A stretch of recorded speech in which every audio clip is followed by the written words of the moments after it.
கும்பலாக சுத்துவோம் நாங்க ஐயோ எம்மன்னு கத்துவோம். கத்துறேன்னு கேட்டா உன்னை வாயிலேயே கொத்துவோம்.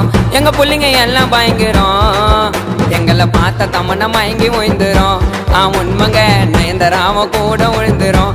இப்ப புது நடிகை கீர்த்தி சுரேஷும் சேர்ந்து ஓய்ந்துரும். கும்பலாக சுத்துவோம் நாங்க ஐயோ எம்மன்னு கத்துவோம். ஏண்டா கத்துறேன்னு கேட்டா உன்னை வாயிலேயே கொத்துவோம்.